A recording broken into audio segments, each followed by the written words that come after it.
As of right now, we are 1 minute away from liftoff.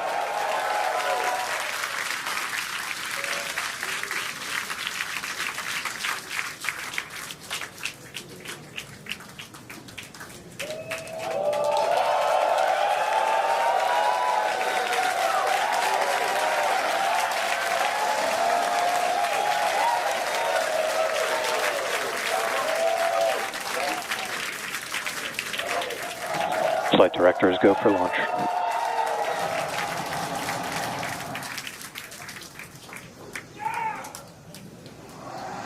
Best words you could possibly hear 20 seconds away from liftoff.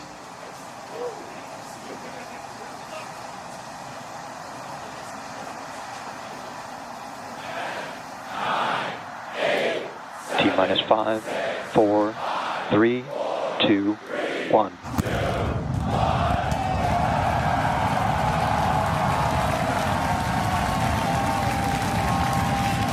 We have liftoff. Vehicles pitching downrange.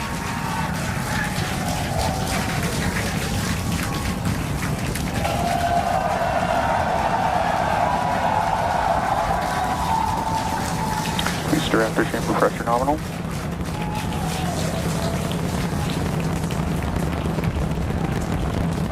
"30 seconds into the flight, the rumble's just starting to reach us here at launch control.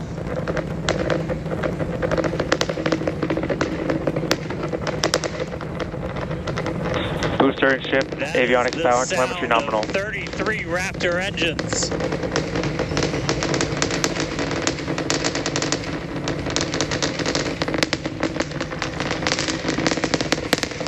Max Q. Now pass through the maximum aerodynamic pressure, the most stress the vehicle's going to see on the way uphill.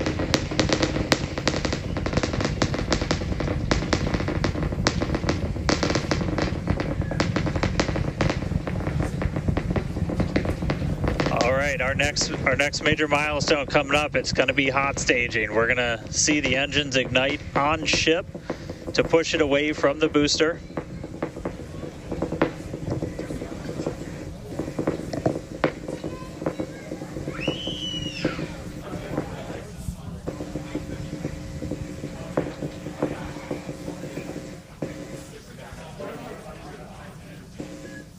All right, so hot staging is going to be the next thing coming up. First, we're going to see the booster's engines start to shut down, all but 3.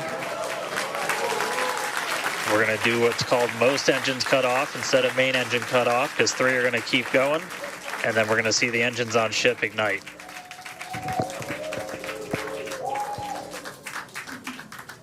Right now, the tower team is doing their go, no go.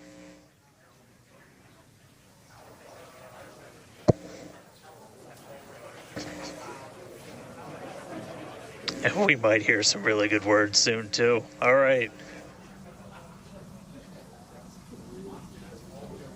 Can still see it up behind me. That is one of the most gorgeous things I've ever seen in my entire life. Coming up on hot staging next. Ship engine There's startup. most engines cut off. Stage separation. Booster Stage separation. separation. Startup. Hot stage separation confirmed. Ship under its own power. I'm seeing 6 out of 6 Raptors lit.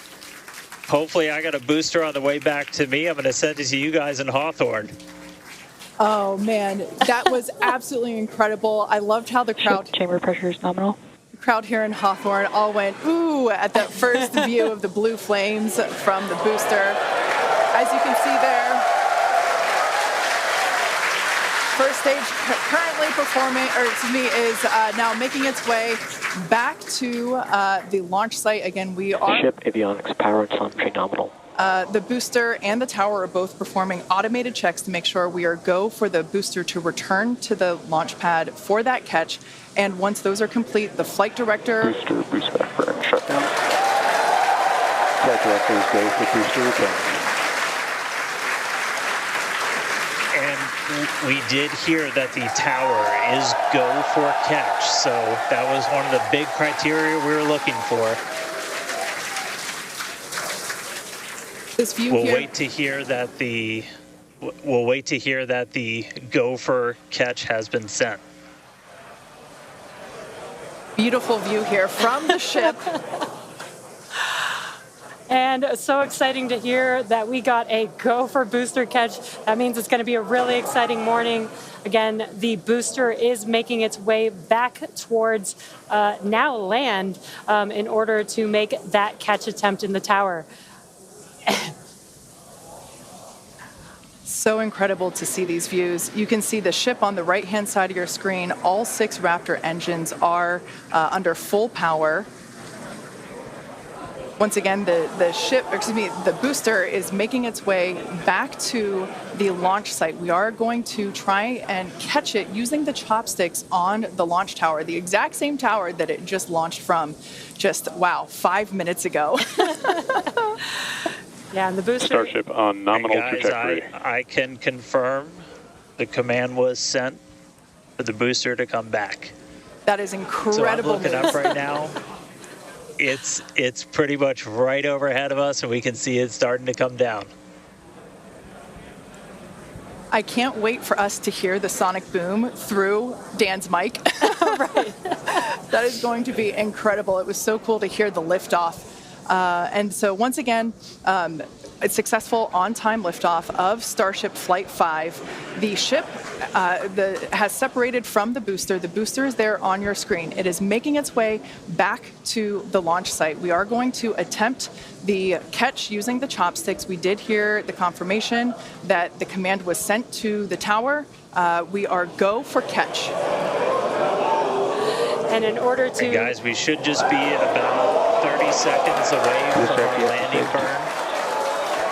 It's going to happen in 3 phases. We're going to land 13 engines, burn off all of that velocity. Oh, we can see it coming down through the plume. Booster coming in hot for booster catch. We're going to ignite 13 of those Raptor engines, and this view is incredible right now. You can see how fast this vehicle is moving on the left-hand screen. Landing burn has been ignited. We're now down to 3 Raptor engines. We can see those chopsticks now in the air.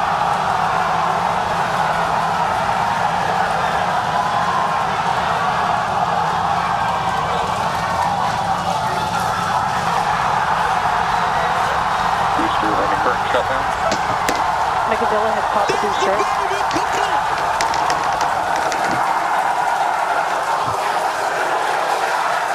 This is absolutely insane.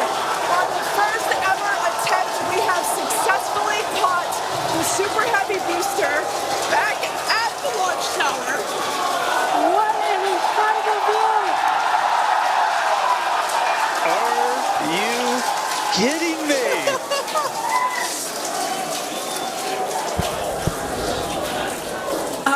Dan, Wow.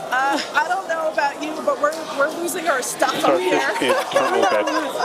Guys, I'm sorry. Like, even in this day and age, what we just saw, that looked like magic. Oh, wow.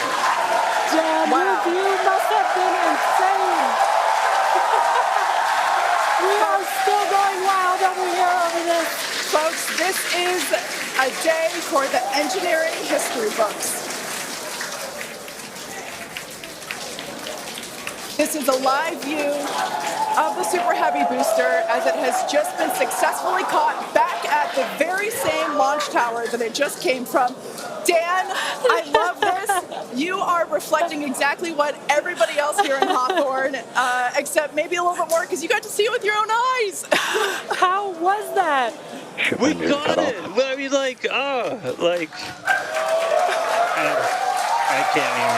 can't even describe that. Oh, by the way, ship, main engine cut off, ship's in orbit, but I am like shaking right now. That was... Yeah, This is not, Yeah, I mean, let's check in on ship. it's hard to believe that. Starship nominal orbit insertion. All right, exciting news there. It's hard to believe that, booster isn't the only excitement that we have today. Just confirmation there. A gorgeous view of planet Earth behind the ship. Yes, saved. And it is now in the orbit that we expected it to. This is just an incredible day. Live views there as the booster vents, some pressures there. That is a live view from the top of the tower looking at the chopsticks. I am still in disbelief. I'm trying to catch my tears just like the chopsticks caught the booster. It has been nonstop since liftoff. And we are all so excited about everything that's been happening so far this morning. With the booster having completed its job for today, we are going to take a short break for the next 30 minutes. We'll return back at T plus 40 minutes while the ship continues to coast before re-entry. Oh, man. And as with previous flights, Starlink may actually enable us to talk with the ship through re-entry with no communication blackout. We, of course, are still testing Starlink during this phase of flight, so nothing is certain. But if we do have views, we'll be sure to bring those to you live. Views or no views, we'll see you back here at T plus 40 minutes for coverage of Starship's re-entry, flip maneuver, landing burn, and splashdown.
Welcome back to Starship's fifth flight test.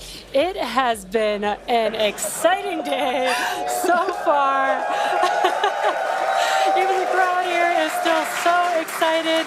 We lifted off from Starbase at 7:25 a.m. Central Time. The Super Heavy booster and ship had a successful separation, as well as a good boost back burn and good separation of the hot stage adapter. The Super Heavy booster then completed the landing burn with 13 Raptor engines igniting and slowing down the vehicle perfectly for Mechazilla to catch the Super Heavy booster for the first ever land recovery of the vehicle.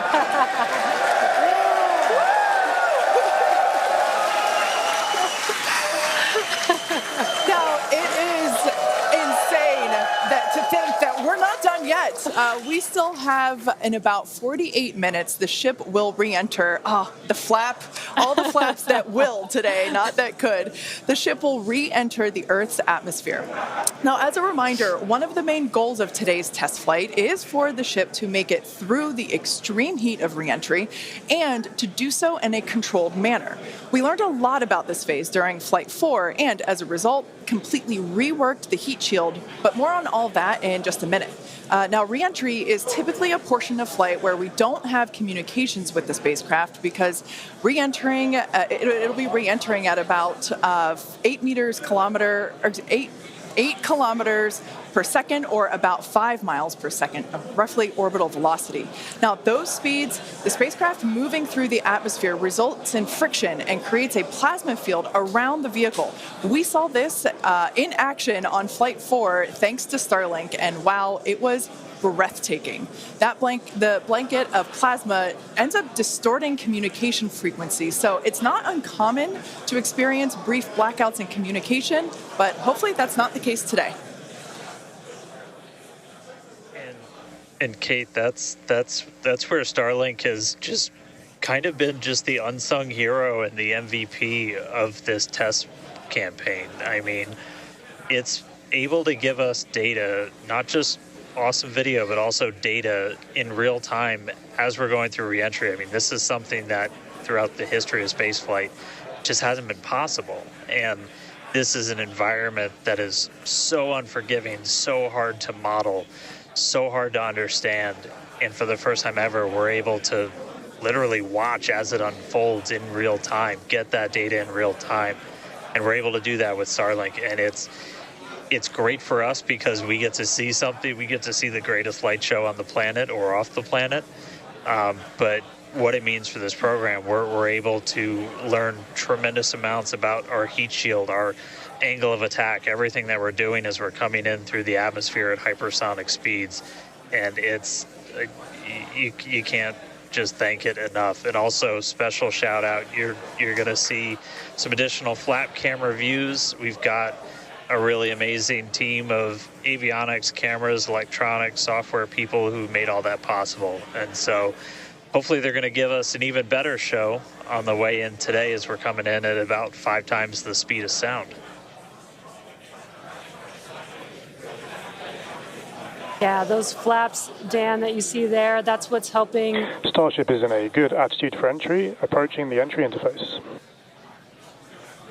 And some good call-outs there, preparing for re-entry for Starship. And again, that's what Dan was mentioning, those flaps on the vehicle. And if you've been watching us for the last few minutes, you could see that the flaps were rotating around and helping orient the vehicle as it prepares for the beginning of re-entry today. Yeah, exactly. Re-entry will be enabled by that heat shield that you see on the bottom half. That heat shield is made up of 18,000 hexagonal ceramic tiles, and they are designed to insulate the vehicle during atmospheric entry. At that point in time, temperatures can be as high as 26,000 degrees Fahrenheit or about 1,400 degrees Celsius. The design itself also permits for rapid reuse with no refurbishment between the flights. And fun fact that I think is just incredible in terms of scale, but the heat shield alone on the ship has a total mass of 10.5 tons, which is crazy because these things are really lightweight. They're made out of ceramic. We have a couple of them here. The one that I'm holding is used on flat surfaces, as let's see if we go that way, because as it's flat. The one that Jesse has is kind of more what you see there on the side. Yeah, exactly. And having these different shapes, the flat version and the curved version, allow us to cover a lot more of the surface area of the vehicle. Again, we need to protect every portion of it. So even those curved surfaces, and especially the hinge area, if you watched Flight 4, is really what we want to make sure that we protect. And yeah, Kate, these are very, very lightweight. But when you put 18,000 of them together, they add up to 10.5 tons, which is incredible. Now, we did mention earlier that the heat shield has been completely reworked. Starship has entered the atmosphere, remains on a nominal entry trajectory. We can start to see that plasma now starting to build up on the side. It's not quite full plasma yet, but we are starting to see that color indicate that the heat is building up on the heat shield. Yeah, this is such a cool sight to see because you really never really have gotten to see this live before Flight 4. Yeah. And as Kate mentioned, it's getting a little more red, as you can see there on your screen. That means that heat is building up. But that's exactly what these heat shield tiles are there for, is to protect against this plasma and this really, really extreme heat that the vehicle is going to see for about the next 10 more minutes or so. Yeah, so the ship will attempt to light the 3 center Raptor engines, and those are the engines that can gimbal or maneuver or point, and they do that to help flip the ship until the engines point down so that it can land using the Raptor's thrust in the ocean. So that will happen after we get through this re-entry period.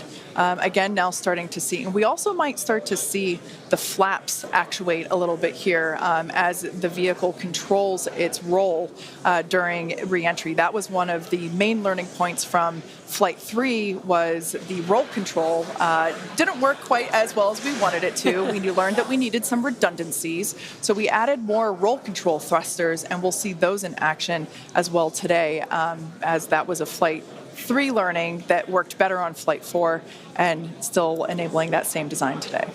Yeah. Starship has passed through 85 kilometers altitude. Flaps now have control of the vehicle. Great call out. As Kate mentioned, the flaps are controlling the attitude of the vehicle. And I love these views because it looks so calm. Everything is relative, right? So relative to this camera on the ship, it looks so calm and smooth, but the vehicle is traveling extremely fast. You can see the speed on the bottom right-hand corner of your screen. Starship is designed to land on Mars where there are no runways or other humans to help out. So we also want rapid reusability. So we're doing propulsive landing instead of a more traditional means like parachutes. And so we will use the engines on this vehicle to help slow the vehicle down for a vertical landing. Yeah. Now, entry is going to basically happen in 5 phases. The first is low drag. That lasts for about 3 minutes. Next is high heating, and that beginning when heating increases above the heat rate breakup limit. That lasts for about 10 minutes. We then have high dynamic pressure. Starship will continue to slow down and experience increased aerodynamic loads during that phase, and that will happen before reaching Mach 1, about a minute after. Starship is approaching the peak heating phase of entry, remains on a nominal trajectory. Okay, so that was phase 2 that he just called out that I was mentioning. After peak heating is that dynamic pressure around Mach 1, and that will last about a minute after leaving the hypersonic area, and then we go into subsonic, and then, of course, landing burn. Wow, what an incredible view. The colors are so amazing, and the colors actually also tell you a little bit about the temperature that the vehicle is seeing as well. So I think that's pretty cool that we get this amazing live visual. Speaking of live visual, the flap, we have more views, more cameras on board Starship, as Dan mentioned a few minutes ago. We are hoping that all 4 flaps will stay more intact than they did last time. We did make some changes to the design in order to help enable Starship this. is now experiencing peak heating, remains on a nominal entry trajectory. Great news there. that Starship is continuing along the path that we intended it to fly. You can keep track with how fast it's going and how high it is above Earth using the display that is there on the bottom right-hand side of your screen. And guys, this is where we're really going to see a lot of those improvements from Flight 4 really come into action. Is you guys kind of talked about, so it's called the static arrow. Those are kind of the poke out points on the flaps. Those get exposed to some pretty extreme heat environments, and so we added some additional, basically made it a lot more robust for the thermal protection there. And we learned not just from visuals and stuff like that. We had those missing tile tests on Flight 4 where we intentionally left some out, kept in some backup layers. They're called ablatives, which means they just gradually melt away to help dissipate the heat. And we've got an entire layer of ablative underneath the tiles on this Starship today. So even if you get a gap in a tile or a tile is broken, anything like that, we've got essentially backup options. And what we're really trying to do today is do an on-target landing. As we lost the flaps, you lose a lot of your control, and so we didn't land right on target last flight. This time we're trying to really nail the target within just tens of meters, and that'll just be a really huge step on feeling like we're closer to bringing a ship back. Obviously, there's a lot of work before we get there, but we just caught a booster. We're going to start looking real soon at when we can catch a ship. So the view on your left is as a helicopter passes by Dan, bound at Starbase. The view on your left is a camera that's positioned near the nose of the ship, looking basically down toward the flap. The view on the right is looking perpendicular to the flap. So we're looking basically bird's eye view onto the flap on the left-hand side, and then a worm's eye view from the side with that view on the right. Yeah, sorry about that, guys. Maverick just buzzed the tower. He might be coming back, so. Now, these views brought to us by Starlink. It's incredible that we have this high-definition capability. In fact, that view on the left... Starship is now halfway through the peak heating phase of entry, remains on a good trajectory. So great news there, hearing that we're about halfway through the peak heating phase. Like I said earlier, this lasts roughly 10-ish minutes. And we did hear earlier that the flaps have control of the vehicle, so also good news there. It is incredible that we've basically had views the entire time. Right, yeah. Thanks to Starlink. My memory did black out a little bit after booster catch, so I think we had views. But all through the coast phase, we had some beautiful views of planet Earth behind the ship as it was in its orbit. Yeah, and I also do want to point out on your right-hand screen, we've got a more encompassed view of the flap.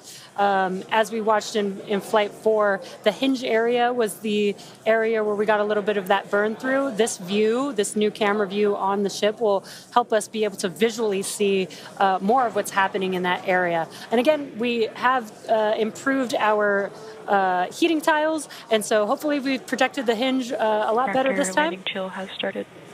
But again, these views are additional to the data that we get on these flight tests that help enable us kind of put the data that we get in the computer to the visuals that we see and try and align those and use that for improvements in the future. Now, we heard a call out there saying that engine chill has begun. This is an indication that we are starting to flow a little bit of the super cold liquid oxygen through the hardware, through the Raptor engine, specifically the turbo pumps, to help ensure that the hardware is at the right temperature before we give a full push, a full flow of propellant at engine startup. So all of that to say, we are getting closer to the landing burn. We definitely are. And again, if you look at the bottom right hand of your screen, you can see the altitude that the ship is, and it has been slowly making its way closer and closer to Earth. We're currently at about 63 kilometers from planet Earth, and you'll see that number trend lower and lower as we get closer and continue through this reentry. Yeah, this is going to go on for a little, actually a while longer. We have about 10 minutes or so, roughly, before we execute the landing, the ignition for the landing burn, starting with the landing flip. So we're making a controlled reentry. This is one of the primary objectives for Starship today, is to demonstrate another controlled reentry, even more controlled than what we saw on Flight 4. And so far, that is looking good.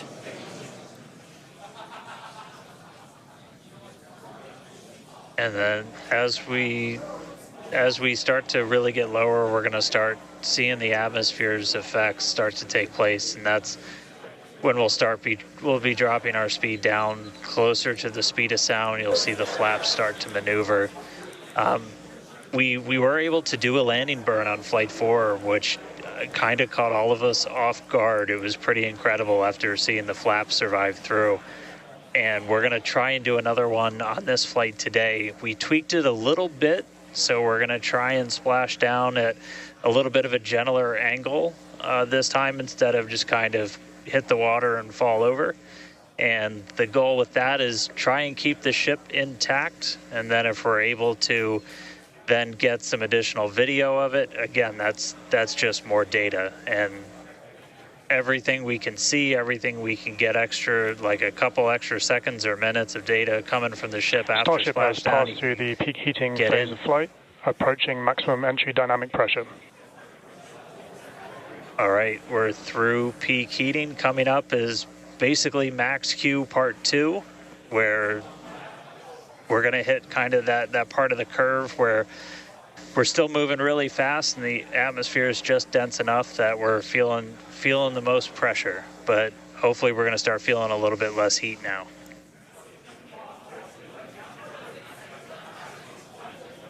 Looks like we got more views of each of the flaps on the ship as it's making its way back down to Earth.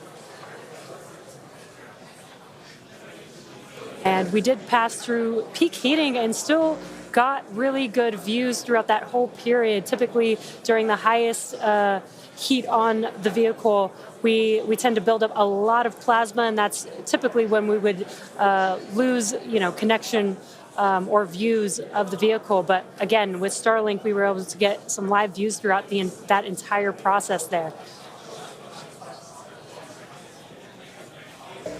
And we're coming up, we'll start hearing a couple more milestones in about 4 minutes or so, when we start getting down to like the transonic, the subsonic, when we're starting to move closer to and beneath the speed of sound. And I mean, we're getting live views, we're getting live data. We've got a couple additional tests on this one today where we left off some missing tiles again to test some additional backup layers. We also have, I don't know if we can still quite see them in this view, but you may have noticed we had some kind of silvery looking tiles on Starship as well. And those were pretty much standard tiles, but they were wrapped in aluminum. And it was a pretty simplistic, straightforward one where aluminum starts to melt at roughly the same temperature where steel starts to lose its strength, not necessarily melt. And so if we see stuff melting, we know what our steel is going to be exposed to. But yeah, 59 minutes since launch, should be coming up on transonic and everything just about 3 minutes. Now the views here, we have coverage of all 4 flaps.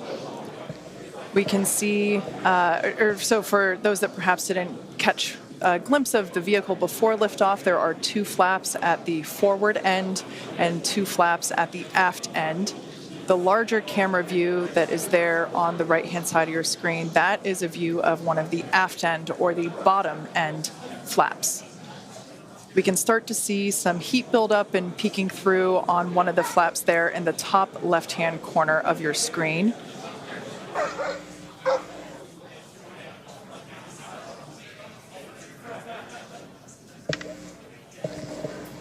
Once again, Starship now at T+1 hour and 9 seconds into its flight today, re-entering the Earth's atmosphere, currently about 45 kilometers above the surface of the Earth, now 44.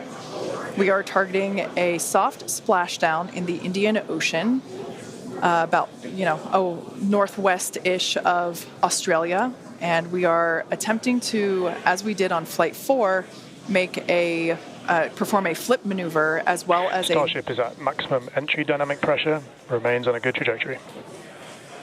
All right, so that is great news there. Like Dan said earlier, this is basically max Q part 2.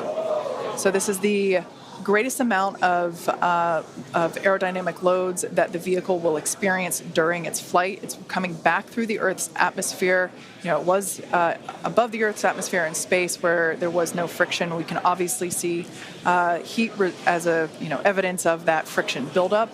The atmosphere is actually helping to slow the vehicle down. If you're watching the telemetry in the bottom right-hand corner of your screen, you can see that speed decelerating rapidly.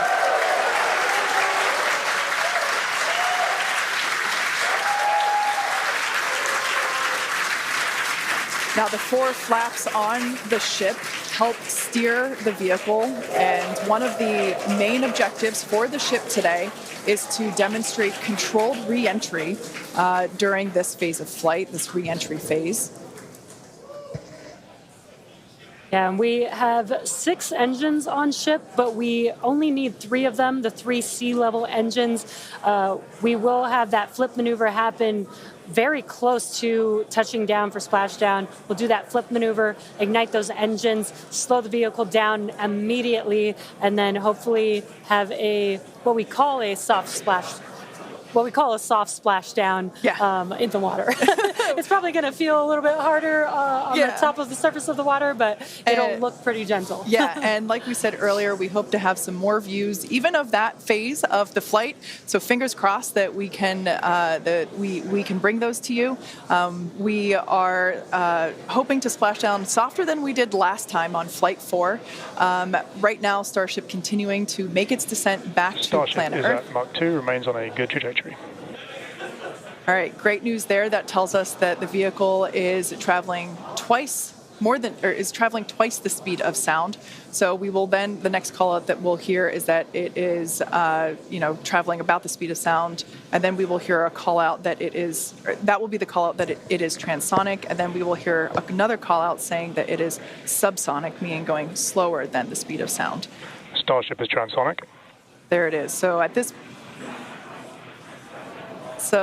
this point in time, we say transonic because certain parts of the vehicle, like the flap that you see on your screen, might be experiencing airflow faster than the speed of sound, while other parts of the ship may be experiencing airflow. Starship is in the subsonic belly flop.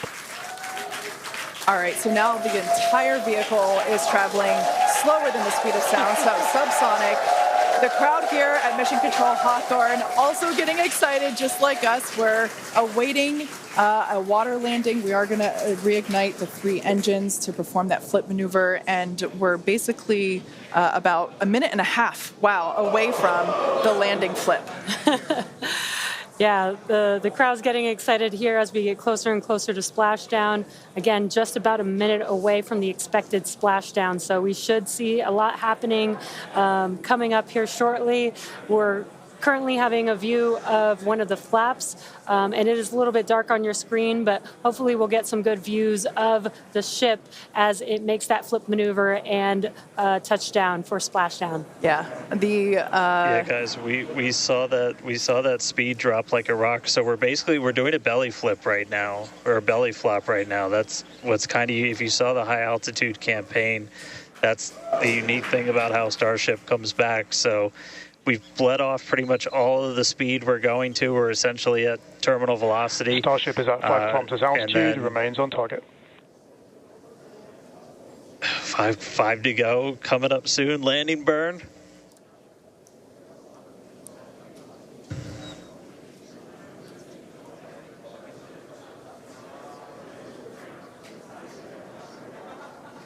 Two kilometers away.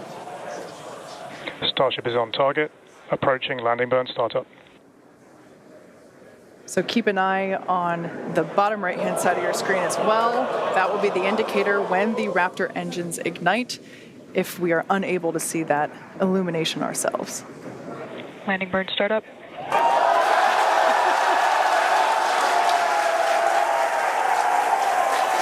a cool view of the reflection of that landing burn. You can see the water just behind the ship.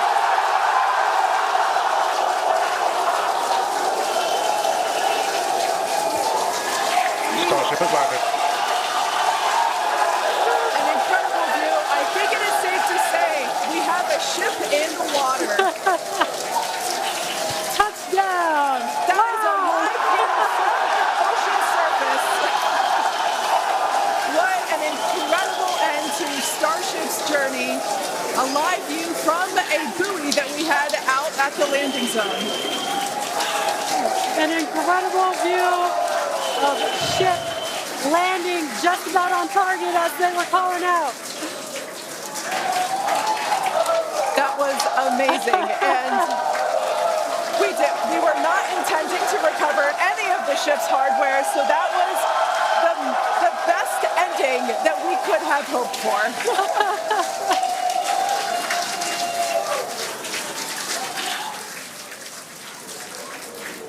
Man, I don't think we're going to be able to get a ton of extra video of the heat shield, but we hit the target. We hit the target.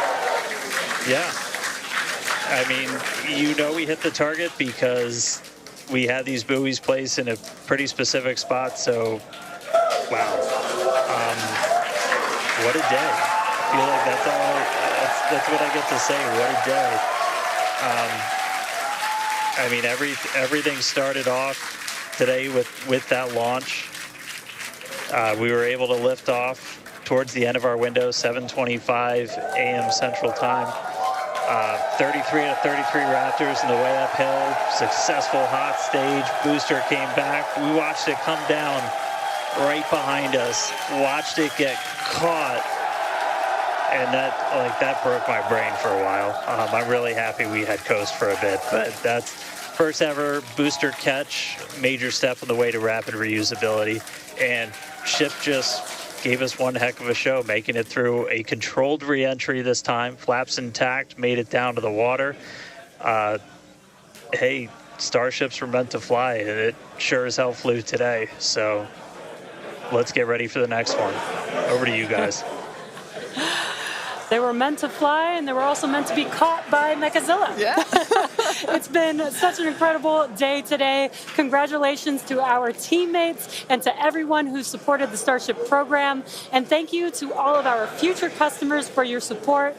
And we'll also like to thank the people of Cameron County, Texas, as well as the Coast Guard, the Federal Aviation Administration, the Government of Mexico, and the Australian Space Agency. Now be sure to follow SpaceX on X for more updates on today's test flight and, of course, for future Starship news. Today was amazing, but the SpaceX action isn't over yet. Soon Falcon Heavy will launch NASA's Europa Clipper, and we're also going to be returning Dragon back to Earth with NASA's Crew 8 astronauts. So congratulations again to the SpaceX team. What an amazing launch and an even cooler catch. Thank you for watching, but we're going to leave you with an awesome recap of what has been the most epic day.